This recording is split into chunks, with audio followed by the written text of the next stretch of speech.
Hello बच्चों, स्वागत है एक बार फिर से हमारे YouTube channel schooling with master ji पर। जैसा कि आप जानते हैं, बायोलॉजी की वन शॉट वीडियो हमारी चल रही है 12th क्लास की, जो आपका रिवीजन सीक्वेंस ये रहने वाला है बोर्ड क्लासेस के रिगार्डिंग भी और नीट के रिगार्डिंग भी। आपका बीएससी नर्सिंग या मेडिकल लाइन में आप जो भी इंटरेस्ट है आपका, जिस विषय में, जिस भी फील्ड में, उसमें आपके लिए ये इम्पोर्टेंट हमारा वन शॉट का जो कंप्लीट प्लेलिस्ट है ये रहने वाली है। हमारे लास्ट के दो टॉपिक बचे हैं जो इकोसिस्टम से हैं। इकोलॉजी के दो चैप्टर हमारे बचे, एक आज इस वीडियो में हम कंप्लीट कर लेंगे, एक और वीडियो के अंदर कंप्लीट हमारा वन शॉट ये बायोलॉजी कंप्लीट हो जाएगी। उसके बाद हम कंप्लीट डिटेलिंग वीडियो लेकर आएंगे जो पूरा का पूरा हमारा नीट पर बेस्ड रहने वाला है। एक एक टॉपिक से रिलेटेड जितने भी हमारे पीवाईक्यू हैं या फिर जितने भी मोस्ट एक्सपेक्टेड क्वेश्चन बन सकते हैं, उस टॉपिक से रिगार्डिंग सब कुछ क्लियर करते हुए हम चलेंगे। बिल्कुल बेसिक और डीप से हम स्टडी करेंगे। 11th और 12th दोनों का अलग अलग सेपरेटली हम प्लेलिस्ट डाल देंगे, 11th की भी और 12th क्लास की भी, जो स्पेशल नीट के लिए आपके रहने वाली है। मई में आपका एग्जाम है, उसकी प्रिपरेशन के लिए हमारे चैनल को सब्सक्राइब कर लें। रिवीजन भी मिलेगा, पीवाईक्यू भी मिलेंगे और कंसेप्ट भी मिलेंगे आपको। आज का जो हमारा टॉपिक रहने वाला बेटा वो है इकोसिस्टम। इकोसिस्टम कल हमने, जो हमारी लास्ट वीडियो रही थी, उसके अंदर हमने पढ़ा था पॉपुलेशन और ऑर्गेनिजम्स के बारे में, कि ऑर्गेनिज्म क्या है, उनके ग्रुप को पॉपुलेशन बोलते हैं, किस तरह से पॉपुलेशन वर्क करती है, कितने एट्रीब्यूट्स हैं जो उसको अफेक्ट करते हैं पॉपुलेशन को, और किस किस तरह से पॉपुलेशन की ग्रोथ ग्रोथ रोकी जा सकती, ग्रोथ होती है, उसके पिरामिड वगैरह सब कुछ हमने स्टडी किया था। तो ये सारी चीजें हमने कल वीडियो में स्टडी किए थे। आज हमारा है इकोसिस्टम। फिर हम उसके सॉरी पॉपुलेशन के बाद जो आती है कम्युनिटी, कम्युनिटी के बाद आता है हमारा कंप्लीट इकोसिस्टम, फिर बायोम्स और बायोस्फीयर। इकोसिस्टम का मतलब है बेटा हमारे सराउंडिंग में जो बायोटिक एबायोटिक का इंटरेक्शन है ना, बहुत सारी पॉपुलेशंस इंटरेक्ट करती हैं एक दूसरे के साथ। जैसे प्लांट्स पर डिपेंड है हर्बीवोर्स, उन पर डिपेंड है कार्निवोर्स, उन पर डिपेंड है तो कार्निवोर्स, डेट्रीवोर्स, ये सारे के सारे एक दूसरे के ऊपर डिपेंड है। इन्हीं से मिलकर बनता हमारा इकोसिस्टम, जिसके अंदर सारी की सारी चीजें इंक्लूड होती हैं कि इकोसिस्टम में हमने पढ़ना क्या क्या है। लिविंग्स का नॉन लिविंग के साथ, यानी कि बायोटिक्स का एबायोटिक के साथ जो इंटरेक्शन है ना, आपस में जो तालमेल है, उसी को हम इकोसिस्टम कहते हैं। Interaction between biotic and abiotic, ये हमारा इकोसिस्टम है। जैसे एग्जांपल के लिए अगर हम देखें, जैसे रेन फॉरेस्ट है। रेन फॉरेस्ट क्या है, एक तरह का हमारा इकोसिस्टम है जिसमें बहुत सारी पॉपुलेशन पाई जाती है, एक दूसरे के साथ इंटरेक्शन से वो रहती है, फूड चेन, फूड वेब बनाकर अपना सर्वाइवल करती हैं। Depending upon other species, other populations, interaction between abiotic, biotic includes all these things made up of ecosystem। ये सारी क्या है, इकोसिस्टम से मिलकर बनती हैं, इकोसिस्टम के अंदर इंक्लूड होती हैं। अगर मैं बात करूं इकोसिस्टम, इकोसिस्टम के क्लासिफिकेशन की, तो इकोसिस्टम के जो टाइप्स हैं, दो तरह के इकोसिस्टम पाए जाते हैं, एक नेचुरल है बेटा, एक है आर्टिफिशियल। आर्टिफिशियल इकोसिस्टम क्या है, ऐसा इकोसिस्टम जिसको हम बनाते हैं, ह्यूमन मेड होता है। जैसे एग्जांपल के लिए अगर बात करें हम, जो एक्वेरियम बनाए जाते हैं ना, एक्वेरियम क्या है, एक आर्टिफिशियल इकोसिस्टम होता है। अगर हम बात करें जैसे ट्री ट्रेल्स हैं, जो सॉरी टैर्स और ट्रेल्स जो है, ये एक आर्टिफिशियल इकोसिस्टम जिसके अंदर हम क्या करते हैं, बहुत सारे प्लांट्स को ग्रो करवाते हैं, उसमें एक आर्टिफिशियल तरीके से फॉरेस्ट की तरह बनाया जाता है। माइक्रोबाइल्स हैं, या फिर एक्वाटिक में अगर बात करें तो एक्वेरियम आता हमारा, जिसमें हम फिश टैंक वगैरह होते हैं ना, उसमें मछली रखते हैं, कुछ उसमें छोटे मोटे जो एल्गाई है या एक्वाटिक प्लांट्स हैं उनकी ग्रोथ करवाते हैं। वो आर्टिफिशियल तरीके से बनाया गया इकोसिस्टम होता है। वैसे ही नेचुरल भी होते हैं। जैसे नेचुरल में अगर बात करें, फॉरेस्ट है, रेन फॉरेस्ट आते हैं इसके अंदर, जो ट्रॉपिक लेवल पर पाए जाते हैं। ग्रास लैंड है। एक्वाटिक में जैसे ओशियन है, ओशियन की बात करते हैं, रिवर है, पॉन्ड होते हैं, सी है। ये सारे के सारे क्या है, एक्वाटिक इकोसिस्टम है, स्पेसिफिक अलग अलग जगह पर पाए जाते हैं।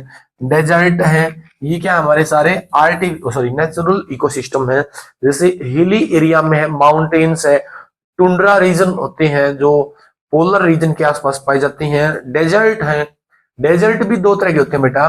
डेजर्ट में अगर हम बात करें, ड्राई डेजर्ट भी होता है, जिसको हम बोलते हैं हॉट डेजर्ट, और एक है हमारा बेटा कोल्ड डेजर्ट। कोल्ड डेजर्ट और हॉट डेजर्ट, जैसे अगर हम इंडिया की बात करें तो हमारा जो थार है वो क्या बेटा, हॉट डेजर्ट के अंदर आता है, जो राजस्थान के अंदर पड़ता है हमारा। कोल्ड डेजर्ट की अगर हम बात करें तो जैसे लेह लद्दाख है, ये हमारा क्या है, कोल्ड डेजर्ट के अंदर आता है। इसी तरह रेन फॉरेस्ट है हमारे, जो ट्रॉपिकल लेवल पर पाए जाते हैं। सुंदरबन डेल्टा है हमारा, डेल्टास भी आते हैं इसके अंदर। ओशियन है, बे ऑफ बंगाल हमारी है, और पॉन्ड्स होते हैं, रिवर्स हैं, ये एक्वाटिक के अंदर इंक्लूड होती हैं। तो ये इकोसिस्टम होती है बेटा हमारी। इन्हीं इकोसिस्टम के अंदर हमने इसके जो कंपोनेंट या फिर फैक्टर की अगर बात करें तो ये तीन इंपॉर्टेंट चीज हम इसके अंदर पढ़ेंगे, प्रोडक्टिविटी, डिकम्पोजिशन और एनर्जी फ्लो। और इसके बाद फिर हम पढ़ेंगे पिरामिड बेटा। इकोसिस्टम के कितने पिरामिड है, इकोलॉजिकल सक्सेशन हमारा जो सिलेबस से कट चुका है।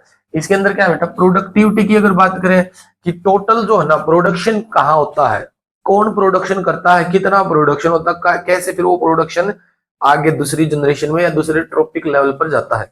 जैसे प्रोडक्शन की अगर हम बात करें, जो प्लांट्स है ना, प्लांट्स को हम किस में रखते हैं बेटा, प्राइमरी प्रोडक्शन के अंदर रखते हैं। प्राइमरी प्रोडक्शन में इंक्लूड होते हैं सारे के सारे प्लांट्स। प्राइमरी प्रोड्यूसर यानी कि ये क्या करते हैं, फोटोसिंथेसिस करते हैं, फोटोसिंथेसिस करते हैं। या फिर जो इनऑर्गेनिक मैटर है ना,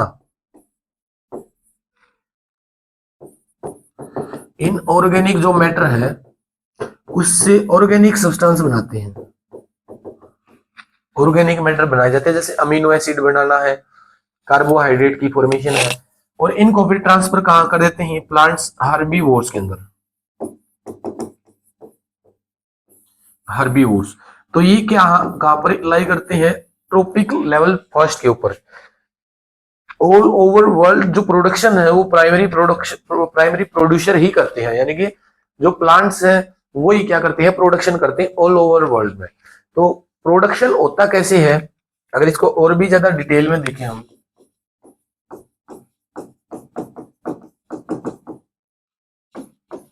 अगर बात करें बेटा प्रोडक्टिविटी की, तो जो प्रोडक्शन है ना बेटा हमारा, वो प्रोडक्शन दो तरीके से हम उसको मापते हैं।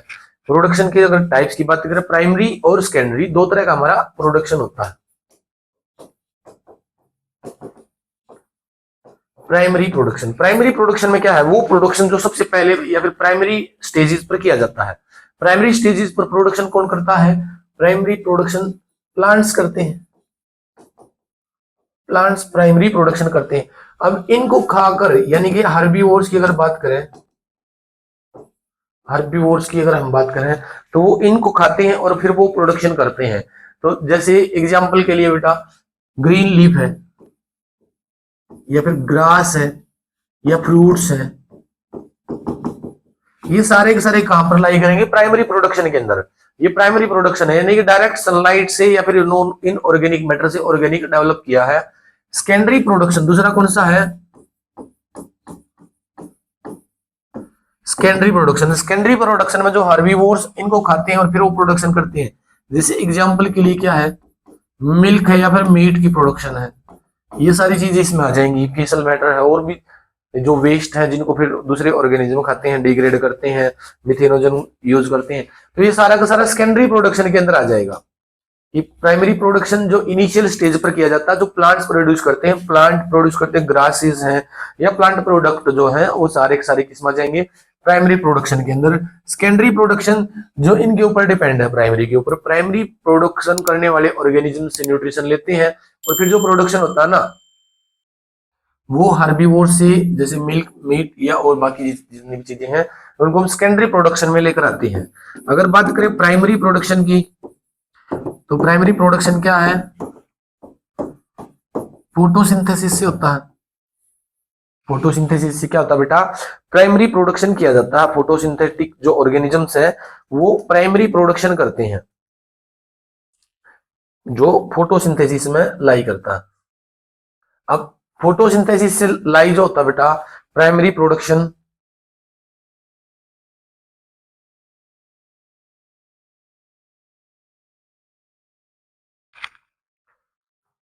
प्राइमरी प्रोडक्शन किसमें होता है बेटा?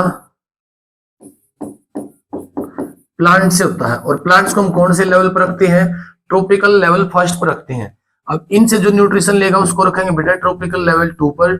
इनसे जो न्यूट्रिशन लेता है उसको रखते हैं हम ट्रॉपिकल लेवल 3 पर, या फिर इससे आगे अगर आता तो ट्रॉपिकल लेवल 4th में आ जाता है। तो इस तरह से ट्रॉपिकल लेवल फर्स्ट पर प्राइमरी प्रोड्यूसर ही होते हैं, जिनमें प्लांट से फोटोसिंथेसिस करने वाले जितने भी हैं वो सारे के सारे प्राइमरी प्रोडक्टिविटी के अंदर आते हैं। अब जो प्लांट्स ने टोटल प्रोड्यूस किया ना बेटा उसको बोलते हैं gross production. Gross primary production. Plants ने जो टोटल अपना फोटोसिंथेसिस करके जो भी प्रोड्यूस किया ना वो सारा का सारा ग्रोस प्रोडक्शन के अंदर आता है। लेकिन ग्रोस प्रोडक्शन में वो प्रोडक्शन भी इंक्लूड है जो वो खुद अपने लिए यूज करेंगे। जो भी प्रोडक्शन किया, जैसे फोटोसिंथेसिस की है, कार्बोहाइड्रेट की फॉर्मेशन की है, तो अपने सर्वाइवल के लिए, एनर्जी के लिए वो कार्बोहाइड्रेट का यूज करते हैं प्लांट्स खुद भी। और जो कुछ बच जाता स्टोरेज है उनको हर्बीवोर्स खाते हैं। तो ग्रोस प्रोडक्शन क्या है? ऑल ओवर टोटल जितना भी उन्होंने प्रोड्यूस किया है। अब उसके अंदर से अगर उनका खुद का लॉस निकाल दे तो क्या बच जाएगा? नेट प्राइमरी प्रोडक्शन, जो अगली जनरेशन, अगले ट्रॉपिकल लेवल पर जाएगा। अब इसके अंदर से अगर हम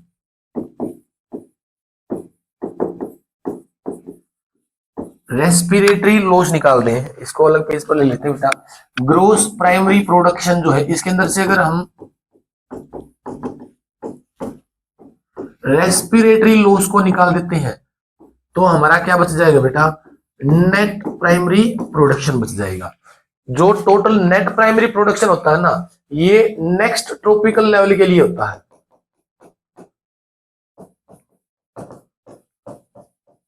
नेक्स्ट ट्रॉपिकल लेवल को दिया जाता है। तो ग्रोस प्रोडक्शन जो टोटल प्लांट्स ने प्रोड्यूस किया प्राइमरी प्रोडक्शन के अंदर, जो टोटल बनाया जाता है।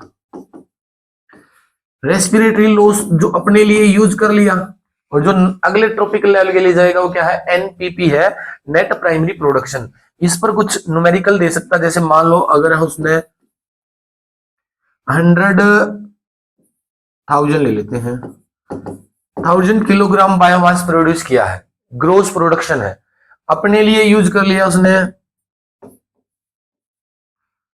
100 किलोग्राम। तो जो नेट प्रोडक्शन हो जाएगा बेटा, नेट प्रोडक्शन कितना हो जाएगा? 1000 के अंदर से उसने 100 को यूज कर लिया तो कितना बच जाएगा हमारे पास? 900 kg। ये क्या हमारा नेट प्रोडक्शन है, एनपीपी के अंदर काउंट होगा। तो ये क्या है? सेकंड ट्रॉपिकल लेवल पर जाएगा, T2 लेवल पर जाएगा। T1 लेवल पर कितना प्रोड्यूस हुआ है? 1000 किलोग्राम। 100 किलोग्राम खुद यूज कर लेते हो, 900 किलोग्राम T2 लेवल पर जाएगा। तो ये क्या? ग्रोस प्राइमरी प्रोडक्शन है, ये रेस्पिरेटरी लॉस है, और जो हमारा बच गया वो नेट प्राइमरी प्रोडक्शन है। तो ये प्रोडक्टिविटी है कि कितना प्रोड्यूस किया, अपने लिए कितना यूज किया, और बाद में नेट प्राइमरी प्रोडक्शन कितना बच जाता है, वो अगली जनरेशन, अगले ट्रॉपिकल लेवल पर जाता है। नेक्स्ट अगर दूसरी चीज की हम बात करते हैं, एनर्जी फ्लो, उससे पहले हम बात करेंगे बेटा डीकंपोजिशन की।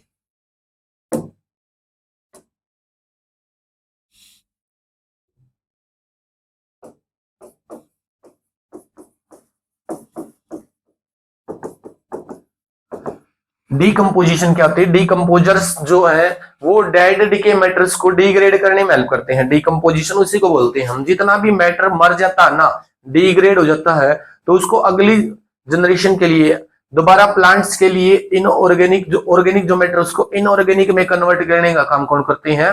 डीकंपोजर करते हैं। वो सारे की सारी प्रोसेस डीकंपोजिशन है। डीकंपोजिशन बहुत ही इंपॉर्टेंट प्रोसेस है हमारे इकोसिस्टम में। अगर डीकंपोजिशन नहीं होगी ना तो सर्वाइवल इम्पॉसिबल हमारी अर्थ पर। क्यों इम्पॉसिबल है? क्योंकि जो भी ऑर्गेनिज्म अगर मर गया तो उसका जो न्यूट्रिशन है, उसकी बॉडी में जो मिनरल्स है, जो आयंस है, जो भी उसकी बॉडी के अंदर एसिड्स हैं, जो भी ऑर्गेनिक इनऑर्गेनिक सब्सटेंस है, वो एज इट इज उसकी बॉडी कंटेन रखेगी अगले ऑर्गेनिजम्स के लिए। यानी कि प्लांट्स, जो नए प्लांट्स प्रोड्यूस होते हैं, नए प्लांट ग्रो करते हैं, उनको फिर मिनरल्स की जरूरत पड़ती है। तो वो मिनरल्स एक टाइम पर धरती पर खत्म हो जाएगा क्योंकि वो सभी ऑर्गेनिजम्स में डिस्ट्रीब्यूट होगा। डीकंपोजर क्या करते हैं? जो भी ऑर्गेनिज्म मर जाता है उसके जो मिनरल्स है ना उसको वापस मिट्टी में रिप्लेनिश कर देते हैं, जिससे नया प्रोडक्शन होता है। फिर उस पर डिपेंड ऑर्गेनिज्म, ट्रॉपिकल लेवल 2 वाले, 3rd वाले, 4th वाले, वो उन पर डिपेंड होती हैं। तो ये इंपॉर्टेंट रोल है कि मिनरल्स को रिप्लेनिश करने का काम किसका है? डीकंपोजर्स का। वो डीकंपोजिशन प्रोसेस के अंदर आते हैं। अब डीकंपोजिशन होती कैसे बेटा? डीकंपोजिशन ऐसा नहीं कि डायरेक्ट डीकंपोजर किसी को भी खा लेते हैं, मर जाता कोई भी ऑर्गेनिज्म उसको खा लेंगे। एक जो कॉम्प्लेक्स बॉडी होती है ना, सबसे पहले उस कॉम्प्लेक्स बॉडी को छोटे टुकड़ों में तोड़ना पड़ता है, सिंपल सब्सटेंस में ब्रेक डाउन करना पड़ता है। सबसे पहले क्या उसका कैटाबोलिज्म होता है, उसको तोड़ते हैं, उसको छोटे छोटे सब्सटेंस के अंदर ब्रेक करना होता है, लिटिल मॉलिक्यूल्स के अंदर तोड़ना पड़ता है, जिसको हम डेट्रिटस फूड चेन में इंक्लूड करते हैं।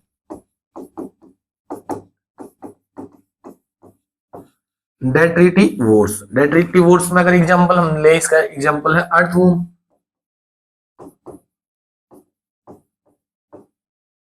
या इसी तरह के कुछ और जो वॉर्म्स हैं वो क्या करते हैं? जो सब्सटेंस है, लार्ज सब्सटेंस है, जैसे कोई प्लांट है, कोई एनिमल है, मर जाता है, डिकेइंग करने से पहले उसको छोटे टुकड़ों में तोड़ना होता है। यानी कि उसमें ह्यूमिफिकेशन करना होता है, उसका ह्यूमस बनाना होता है ताकि बैक्टीरिया उसमें ग्रो कर सके। अब डायरेक्ट बैक्टीरिया इतने बड़े ऑर्गेनिज्म को नहीं डिकम्पोज कर सकते, उसको छोटे मॉलिक्यूल्स में तोड़ना पड़ता है, छोटे पार्टिकल्स में तोड़ना पड़ता है, जिसमें डेट्रिटिवोर्स हेल्प करते हैं। और ये क्या करते हैं? लिटिल या स्मॉल पार्टिकल्स में ब्रेक करते हैं, छोटे पार्टिकल्स के अंदर इसको ब्रेक करने का काम करते हैं। कौन? डेट्रिटिवोर्स। डेट्रिटिवोर्स के बाद दूसरा स्टेप कौन सा आता है? सेकंड स्टेप है फ्रेगमेंटेशन का। फ्रेगमेंटेशन में क्या है? इस जो छोटे टुकड़े हैं ये भी अभी कॉम्प्लेक्स हैं, इनको सिंपल सब्सटेंस में तोड़ते हैं। जो कॉम्प्लेक्स पार्टिकल हैं उनको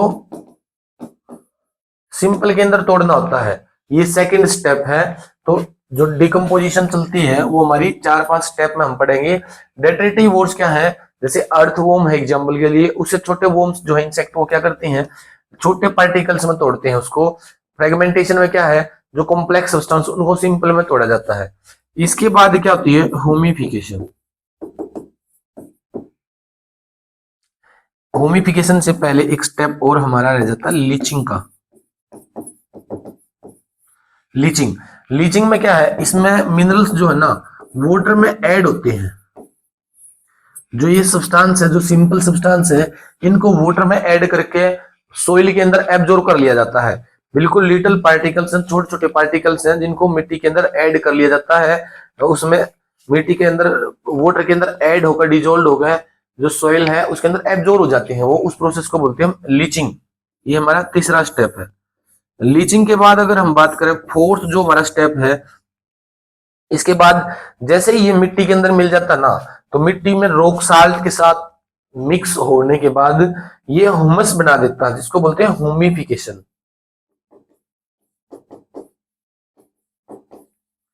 ह्यूमिफिकेशन, ह्यूमिफिकेशन में क्या है? फॉर्मेशन ऑफ ह्यूमस होता है। ह्यूमस क्या है? ह्यूमस में बेटा ड्राई डार्क मैटर होता है जो बिल्कुल सिंपल फॉर्म में है और वाटर के साथ ऐड होकर मिट्टी के अंदर वो खाद बना देता है। नेचुरल जो हमारी ये खाद होता है ना, उसकी फॉर्मेशन कहां से होती है? इस ह्यूमस से ही होती है। फॉर्मेशन ऑफ ह्यूमस, ह्यूमिफिकेशन होता है। ह्यूमिफिकेशन के बाद अगर हम बात करें तो मिनरल्स क्या करते हैं? इसका जो फिफ्थ स्टेप है वो है बेटा कैटाबोलिज्म। ह्यूमस के अंदर जो पार्टिकल्स है ना, जो सिंपल फॉर्म में है, ऑर्गेनिक मैटर है, उनको इनऑर्गेनिक के अंदर ब्रेक किया जाता है। इसमें सारे के सारे बैक्टीरिया है या डीकंपोजर, बैक्टीरिया या डीकंपोजर, वो क्या करते हैं, जो इनऑर्गेनिक मैटर है, सॉरी ऑर्गेनिक मैटर, जो ऑर्गेनिक मैटर है उसको कन्वर्ट कर देते हैं किसमें, इनऑर्गेनिक सब्सटेंस के अंदर उसको कन्वर्ट कर दिया जाता है। उसके बाद कन्वर्ट होने के बाद वो मिट्टी के अंदर वापस रिप्लेनिश्ड हो जाता है। फिर हमारा सिक्स्थ स्टेप है mineralisation. Mineralisation, formation of minerals या फिर replenishment of minerals in soil. मिट्टी के अंदर क्या है, जो मिनरल्स है वो वापस रिप्लेनिश्ड हो जाते हैं, जो ऑर्गेनिक इनऑर्गेनिक मैटर है उनसे प्लांट फिर दोबारा प्रोडक्शन स्टार्ट कर देते हैं। तो ये 6 स्टेप के अंदर हम क्या पढ़ते हैं, डीकंपोजिशन। कौन कौन से हैं, सबसे पहला स्टेप कौन सा था डीकंपोजिशन के अंदर, डेट्रिटिवोर्स। डेट्रिटिवोर्स के बाद सेकंड स्टेप कौन सा था, जो डेट्रिटिवोर्स है जैसे अर्थवर्म है और छोटे पार्टिकल्स के अंदर उसको तोड़ता है फ्रेगमेंटेशन करने के लिए। जो बिल्कुल बड़े बड़े मोलिक्यूल है, जैसे एक प्लांट है, उसका प्लांट का कोर्क है, उसको छोटे पार्टिकल्स में डिग्रेड करने का काम किसका है, डेट्रिटिवोर्स का। उसके बाद आती है बेटा फ्रेगमेंटेशन, जो इंसेक्ट की हेल्प से होता है। फिर हमारा तीसरा स्टेप कौन सा है, इसको मिट्टी के अंदर वाटर के अंदर ऐड होता है, लीचिंग। लीचिंग के बाद फोर्थ स्टेप कौन सा है, लीचिंग के बाद होती है बेटा ये कैटाबोलिज्म, सॉरी कैटाबोलिज्म से पहले होमिफिकेशन। ह्यूमस की फॉर्मेशन होती है। ह्यूमस की फॉर्मेशन के बाद क्या होती है इसमें, कैटाबोलिज्म, जो इंसेक्ट बैक्टीरिया की हेल्प से डिकम्पोजिशन चलती है। और फिर सिक्स्थ क्या है, मिनरलाइजेशन, इसको मिनरल्स में ऐड कर देना है। तो ये 6 स्टेप के अंदर क्या चलती है, हमारी डिकम्पोजिशन प्रोसेस चलती है। डिकम्पोजर्स जो है इसको कंप्लीट डिग्रेड करने में हेल्प करते हैं। नेक्स्ट अगर हम बात करें तो हमारा थर्ड जो एस्पेक्ट है वो है हमारा energy flow. Energy flow, energy flow क्या है, अब जो भी ट्रॉपिकल लेवल के अंदर एक ट्रॉपिकल लेवल से दूसरे ट्रॉपिकल लेवल में ट्रांसफर होता है ना, अगर मिनरल्स की बात करें तो मिनरल्स भी ट्रांसफर होती है, एनर्जी की बात करें तो एनर्जी भी। सबसे पहले कौन प्रोड्यूस करता है एनर्जी को, सबसे पहले ट्रॉपिकल लेवल फर्स्ट पर कौन है, प्राइमरी प्रोड्यूसर।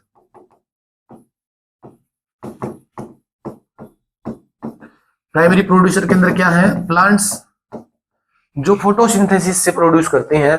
अब जो भी हमारी धरती पर सनलाइट आती है ना, टोटल सनलाइट के अंदर फोटोसिंथेसिस नहीं हो सकती। टोटल जो सनलाइट हमारी अर्थ पर आती है उसकी 50% से भी नीचे क्या है, फोटोसिंथेटिक एक्टिव रेडिएशन होता है।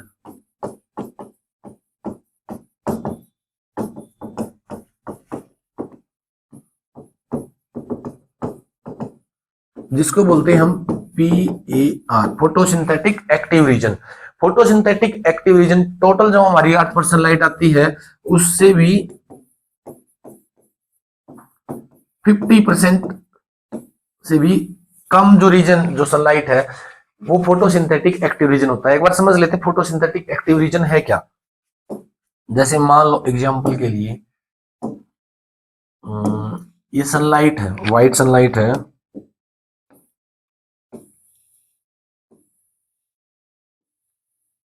ये टोटल सनलाइट हमारी अर्थ पर आ रही है, मानकर चलते हैं।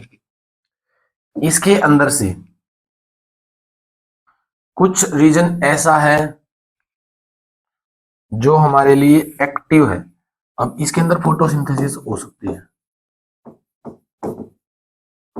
जो टोटल सनलाइट है उसके अंदर अलग अलग रेडिएशन की लाइट आती है, रेडिएट होकर जो सनलाइट आती है ना उनकी फ्रीक्वेंसी अलग अलग होती है। तो कुछ फ्रीक्वेंसी ऐसी है जिसके अंदर क्या है, फोटोसिंथेसिस हो सकती है, और कुछ फ्रीक्वेंसी ऐसी है जो नॉन फोटोसिंथेटिक एक्टिव रेडिएशन है, NPR के अंदर आती है।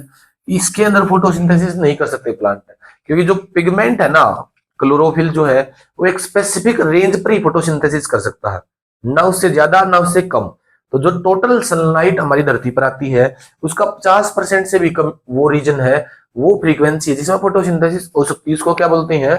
PAR, photosynthetic active radiation. तो ये कितना है? 50% से भी कम है। अब जो ये टोटल 50% से भी कम है, इसका भी कितने 1 से 2% जो है ना फोटोसिंथेसिस हो सकती है, जो प्लांट्स एब्जॉर्ब करते हैं। अब ये टोटल जो फोटोसिंथेटिक एक्टिव रीजन था, जो मान लो उसमें 100% उसको हम मानकर चले कि ये इतना फोटोसिंथेटिक एक्टिव रीजन है, उसका 1 या 2% ही प्लांट यूज कर पाते हैं, बाकी सारी की सारी इन्वायरमेंट में एस्केप हो जाती है। तो इतना कम रीजन है जो फोटोसिंथेसिस हो सकती है। सबसे पहले तो जो टोटल सनलाइट आई उसका कुछ ही रीजन है जिसमें फोटोसिंथेसिस हो सकती है, बिलो 50%। अब उस रीजन का 1 या 2% ही प्लांट यूज कर पाते हैं। यूज तो कर सकते हैं वो पूरा का पूरा, लेकिन इतनी एफिशिएंसी नहीं है हमारे प्लांट प्रोडक्शन, इतना प्राइमरी प्रोडक्शन है नहीं अर्थ पर। तो उसमें क्या जाएगा, 1 या 2% ही क्या है प्राइमरी प्रोडक्शन हो सकता है उसके अंदर से। अब इस एनर्जी में अगर बात करें, जो प्राइमरी प्रोडक्शन है, प्राइमरी प्रोडक्शन में हमने देखा जो PAR है वो कितना है, 50% के आसपास है, और इसका भी 1 से 2% जो प्लांट्स है वो यूज कर पाते हैं। अब जो प्लांट से प्राइमरी कंज्यूमर है,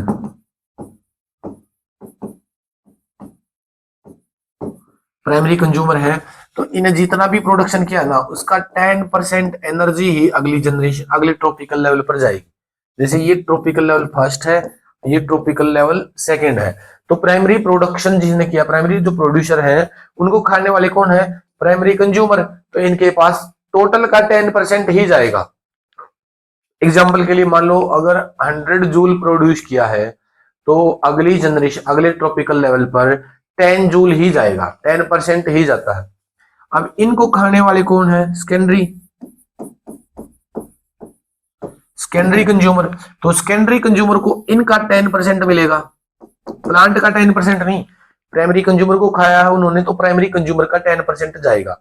अगर टर्सरी पर चले जाए हम, टर्सरी कंज्यूमर, तो सेकेंडरी का 10% ही जाएगा। तो इसको बोलते हैं बेटा हम लॉ ऑफ 10%,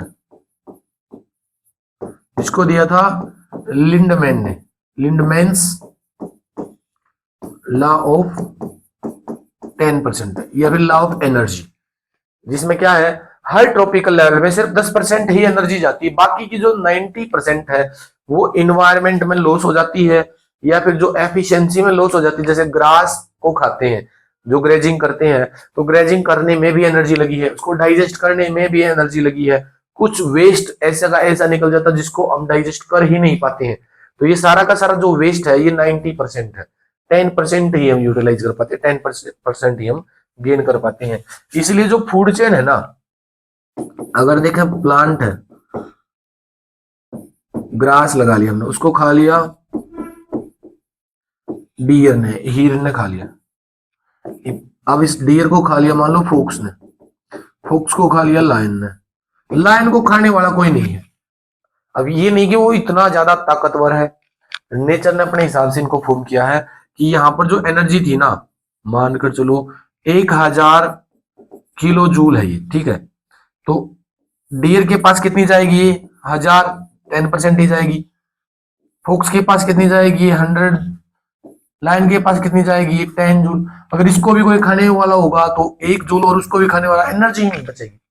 तो इसीलिए क्या है, जो फूड चेन होती है ना वो 3 या 4 स्टेप तक ही होती है मैक्सिमम, ज्यादा लंबी फूड चेन नहीं हो सकती, क्योंकि उसमें एनर्जी ही नहीं बचेगी लास्ट तक। फूड वेब लंबी हो सकती है, फूड वेब में क्या है, इसको किसी और ने खा लिया, यहाँ पर उसको फिर किसी और ने खा लिया, या फिर इसको किसी और ने खा लिया, इनडायरेक्ट इसको किसी और ने। तो इस तरह से फूड चेन का जो जाल होता है ना उसको फूड वेब बोलते हैं हम, कि बहुत सारी फूड चेन इंटरमिक्स कर जाती है ना, उसको क्या बोलते हैं? फूड वेब, जिसके अंदर क्या है, इंटरमिक्सिंग ऑफ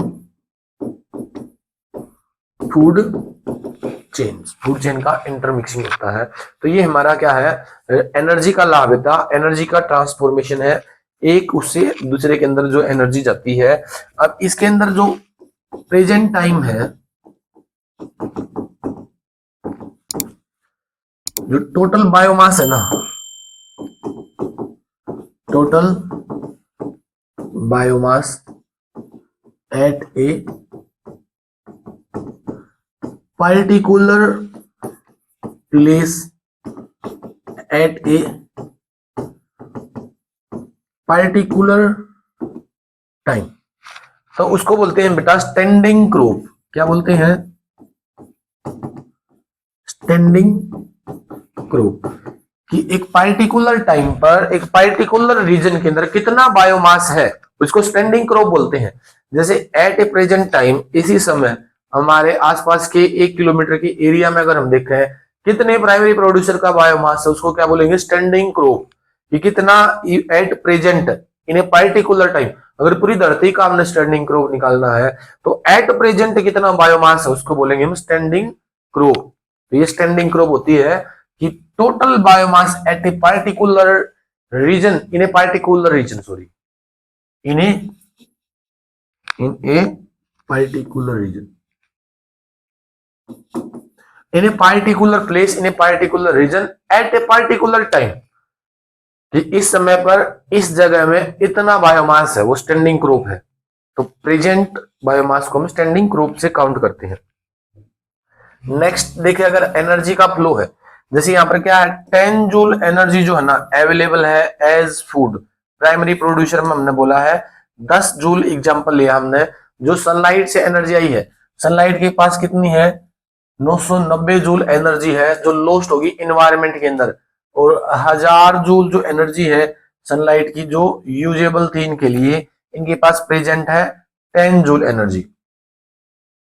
जो सनलाइट से जो एनर्जी ली है, जो फोटोसिंथेटिक एक्टिव रीजन था वो कितना था? 50% से भी कम, और इसका भी 1 से 2% प्लांट ने यूज किया है। इनके पास प्राइमरी प्रोड्यूसर के पास है 10 जूल।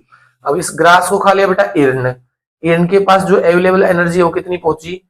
1 जूल एनर्जी अर्बीवोर्स के पास। अब इस अर्बीवोर्स को खा लिया बेटा इसने टाइगर ने। अब आगे इसके पास क्या है? 0.1 जूल एनर्जी इसके पास पहुंची है। इसको कोई अगर खाएगा ना बेटा, उसके पास एनर्जी मिनिमम पहुंचेगी। तो इतनी कम एनर्जी के साथ सर्वाइवल पॉसिबल नहीं है, इसलिए फूड चेन 2 या 3 स्टेप में ही पाई जाती है। तो जो ये एनर्जी है 90% ये लॉस्ट हो रही है। यहाँ पर भी जो 90% एनर्जी है वो इन्वायरमेंटल लॉस के अंदर काउंट करते हैं उसको। तो क्वेश्चन इस पर बेटा किस तरह से आते हैं, ऐसे ही पूछता है कि इतनी जूल एनर्जी ट्रॉपिकल लेवल 2 पर है, ट्रॉपिकल लेवल 1 पर कितनी रही होगी? ये 10% है, तो इस 10% में 90% और जोड़ना पड़ेगा हमने। तो उतनी एनर्जी कहाँ रही होगी? ट्रॉपिकल लेवल 1 पर। इतने joule energy tropical level 1st 2nd पर है, 3rd पर कितनी होगी? उसका 10% ही जाएगा। तो ये लिंडमैन का लॉ ऑफ 10% हमने अप्लाई करना है यहाँ पर। नेक्स्ट अगर हम देखें बेटा टाइप्स ऑफ इकोलॉजिकल पिरामिड्स। अब इकोलॉजिकल पिरामिड्स किसको बोलेंगे? इकोलॉजिकल पिरामिड है बेटा जो हमारा इकोसिस्टम है ना, उसको काउंट करने के लिए हमने 2-3 अलग अलग मेथड पिरामिड्स का यूज करते हैं। जैसे नंबर्स का पिरामिड है। सबसे पहला पिरामिड कौन सा बेटा? Number of individual, number of individual. किसी भी इकोसिस्टम में हम काउंट्स करते हैं नंबर्स जो ट्रॉपिकल लेवल पर अलग अलग लाई करते हैं। तो इसका जो पिरामिड बनता है कुछ इस तरह का पिरामिड बनेगा बेटा। जो प्राइमरी प्रोड्यूसर है, प्राइमरी प्रोड्यूसर जैसे मान लो बेटा प्लांट्स है, ग्रास है, ग्रास बहुत ज्यादा होगी, उसको खाने वाले हिरण है वो उससे कम होंगे। तो प्राइमरी प्रोड्यूसर यानी कि T1 लेवल पर इनको खाने वाले क्या है? इनसे कम होंगे, क्योंकि ग्रास को खाने वाले अगर ग्रास से ज्यादा हो गए तो ग्रास खत्म हो जाएगी, ग्रास खत्म हो जाएगी ना। तो इसको खाने वाले प्राइमरी प्रोड्यूसर को प्राइमरी कंज्यूमर जो T2 लेवल पर है वो उससे कम होंगे। अब हिरण जो है ना उनका नंबर ज्यादा होगा एज रिस्पेक्ट टू हिरण को खाने वाले लायन का। लायन का नंबर और भी इनसे कम होगा। जो सेकेंडरी कंज्यूमर होंगे यानी कि T3 लेवल पर उनका नंबर और भी कम होगा। तो ये पिरामिड इस तरह से बनता है। लेकिन नंबर्स का जो पिरामिड है ना, इंडिविजुअल्स का जो पिरामिड है वो उल्टा भी बन सकता है बेटा, ये बैकवर्ड भी बन सकता है। जैसे एग्जांपल के लिए हम ले लेते हैं, ये है T1 लेवल पर प्राइमरी प्रोड्यूसर, एक प्लांट है, एक बड़ा सा पौधा है, उसके ऊपर फ्रूट्स हैं। उन फ्रूट्स को खाने के लिए कुछ इंसेक्ट है, इंसेक्ट का नंबर ज्यादा हो सकता है। अब इंसेक्ट का नंबर क्या है, इससे ज्यादा हो सकता है। जो T2 लेवल पर इंसेक्ट है, इस प्लांट को खाने वाले, एक बड़े से पौधे पर हजारों फल लगे हुए हैं, हजारों इंसेक्ट उसको खा रहे हैं। अब उन इंसेक्ट को खाने के लिए बर्ड्स और भी ज्यादा हो सकते हैं, या फिर बर्ड्स जो है उससे कम पाए जा सकते हैं T3 लेवल पर। तो ये इस तरह का इरिवर्सिबल या फिर रिवर्सिबल या बैकवर्ड साइड में क्या है, पिरामिड इसका बन सकता है। तो अप्स एंड डाउन भी पिरामिड इसका बन सकता है, नंबर्स का पिरामिड, कि प्राइमरी प्रोड्यूसर कम या ज्यादा भी हो सकते हैं। दूसरा अगर हम पिरामिड देखें बेटा, बायोमास का होता है। बायोमास, बायोमास का पिरामिड, जो प्राइमरी प्रोड्यूसर है, जो प्राइमरी प्रोड्यूसर है यानी कि T1 लेवल पर है, प्लांट्स है, उनका जो बायोमास है ना, उनका बायोमास ज्यादा होगा एज कंपेयर टू उनको खाने वालों का बायोमास। यानी कि ग्रास ज्यादा होगी, ग्रास का बायोमास भी ज्यादा होगा, उनको खाने वालों का बायोमास कम, उनको खाने वालों का बायोमास और भी कम होगा। तो ये भी पिरामिड हमारा कैसे बनेगा, इस तरह से बनेगा, अपसाइड। इसका भी एक्सेप्शन है, जैसे जू प्लैंक्टन और फाइटोप्लैंक्टन को अगर हम लेते हैं ना, तो जो फाइटोप्लैंक्टन है, फाइटोप्लैंक्टन क्या है, नंबर्स में भी कम होते हैं, उनको खाने वाले कौन है, जू प्लैंक्टन। फाइटो का मतलब होता है बेटा प्लांट के जैसा, प्लांट्स लाइक, और प्लैंक्टन्स होते हैं फ्री लिविंग, पानी के अंदर जो फोटोसिंथेसिस करने वाली एल्गाई वगैरह या छोटे पौधे होते हैं, इनको खाने वाले होते हैं जू प्लैंक्टन। जू प्लैंक्टन को खाने वाली कौन है, फिश है, छोटी फिश है। तो इसका पिरामिड भी क्या है, अप्स एंड डाउन बन सकता है। तो ये भी रिवर्सिबल है, उल्टा बन सकता है। तीसरा जो पिरामिड बनता बेटा, वो बनता हमारा एनर्जी का। एनर्जी का जो प्राइमरी प्रोड्यूसर है, प्राइमरी प्रोड्यूसर यानी कि T1 लेवल पर, इनके पास जो एनर्जी है ना, टोटल एनर्जी, उसका 10% ही आगे जाता है, 10% ही आगे जाएगा, इसका 10% ही आगे जाएगा, इसका 10% ही आगे जाएगा। तो ये एक अकेला ऐसा पिरामिड है जो बैकवर्ड या फिर इनवर्टेड नहीं बन सकता। तो तीन पिरामिड, नंबर्स का, बायोमास का और एनर्जी का। एनर्जी का पिरामिड, पिरामिड कभी भी इनवर्टेड नहीं बन सकता, क्योंकि इसमें एनर्जी ऐसा नहीं कि पहले ट्रॉपिकल लेवल से जो अगले ट्रॉपिकल लेवल में जाएगी वो ज्यादा जा सकती है, ऐसा पॉसिबल नहीं है। तो इसका बैक साइड में पिरामिड नहीं बन सकता, रिवर्सिबल नहीं है इसका पिरामिड, इसका अपसाइड ही बनता है, डाउन साइड नहीं बनता है। एनर्जी का पिरामिड का कोई एक्सेप्शन नहीं है, इसका कोई एक्सेप्शन नहीं है। वहीं पर जो नंबर्स का पिरामिड है और जो हमारा सेकंड पिरामिड किस चीज का पढ़ा था हमने, इन बायोमास का, सॉरी, बायोमास का और नंबर्स का पिरामिड, वो इनवर्ट भी बन सकते हैं, लेकिन एनर्जी का पिरामिड इनवर्ट नहीं बन सकता। इसमें 10% ही आगे जाती है, इसका 10%, इसका 10%, यहां से 10% ही आगे जाएगी। तो एनर्जी का पिरामिड का कोई एक्सेप्शन नहीं है। तो ये था बेटा आज का हमारा टॉपिक कंप्लीट, जिसके अंदर हमने इकोसिस्टम को पढ़ा है, इकोसिस्टम के अंदर फ्लो ऑफ एनर्जी को हमने पढ़ा है, उसमें प्रोडक्टिविटी, कितना प्रोडक्शन होता, प्राइमरी सेकेंडरी प्रोडक्शन है, साथ में फिर net primary production, gross primary production, respiratory loss किस तरह से काउंट करते हैं हम, वो सारी चीजें हमने पढ़ी हैं। फिर डिकम्पोजिशन कितने स्टेप में होती है, और फिर एनर्जी का फ्लो, एनर्जी 10%, लॉ ऑफ 10% जो लिंडमैन ने दिया था, जिसमें एक लेवल से दूसरे लेवल पर 10% ही एनर्जी फ्लो करती है। और फिर हमने 3 पिरामिड पढ़े थे, नंबर्स का, बायोमास का और एनर्जी का। इसके साथ हमारा चैप्टर कंप्लीट है। मिलते हैं एक और नई वीडियो में एक और नए चैप्टर के साथ। तब तक बने रहिए हमारे यूट्यूब चैनल पर success with schooling with master ji पर। इसको सब्सक्राइब कर दें, वीडियो को शेयर करें। नीट से रिगार्डिंग हम कंसेप्चुअल टॉपिक्स लेकर आएंगे बहुत जल्दी। Thank you so much.